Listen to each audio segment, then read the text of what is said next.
Bonjour et bienvenue sur la chaîne des Fouilles de Normandie, une vidéo hyper rapide, hyper pratique concernant la nouvelle loi sur les traitements non substituables qui est mise en vigueur depuis le 1er janvier 2020. Il y a plusieurs médicaments qui, en psychiatrie, ont des petites particularités dans leur manière d'être libérés et qui peuvent avoir un impact sur les gens si on change cette manière, ce timing de libération, notamment par exemple la lamotrigine, mais aussi effectivement les traitements contre le TDAH, puisque vous le savez, il y a une libération qui est prolongée dans la plupart des traitements contre le TDAH, notamment le méthylphénidate.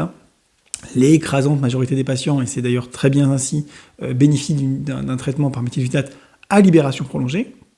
Et effectivement, la manière dont c'est libéré a un impact sur la qualité de vie de la personne. Bon.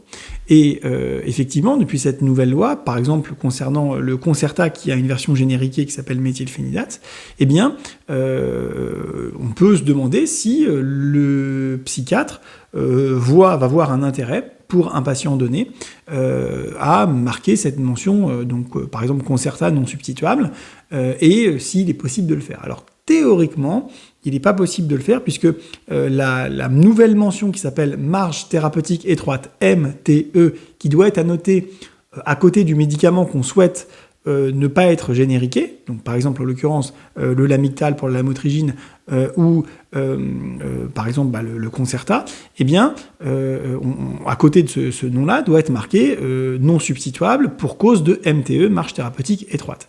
Donc le problème, c'est que le Concerta ne fait pas partie de la liste officielle des médicaments qui peuvent bénéficier de cette exemption, de cette exception de MTE.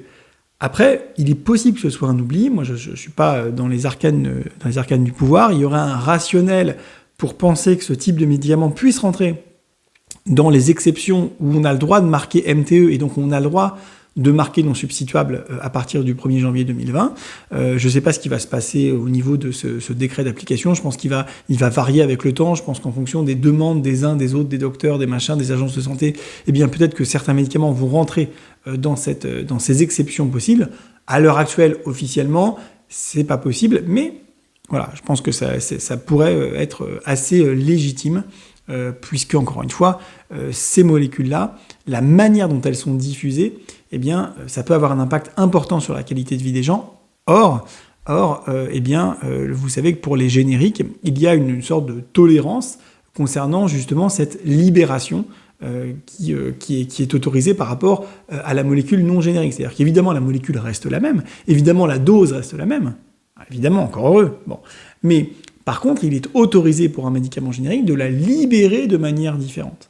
Et c'est là où ça peut poser problème pour certains médicaments, par exemple la lamotrigine, par exemple pour le méthylphénidate. Donc pour l'instant, concernant le méthylphénidate, ce n'est pas encore autorisé de marquer non substituable pour cause de MTE. Peut-être qu'un jour ce sera le cas. Demandez de toute façon à votre médecin traitant, peut-être que lui souhaitera le faire ou pas, ça dépend, je dirais, de chaque docteur.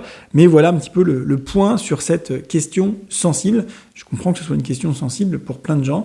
Et voilà, il faut savoir que aujourd'hui, officiellement, c'est pas possible. Mais bon, c'est compliqué. Bye.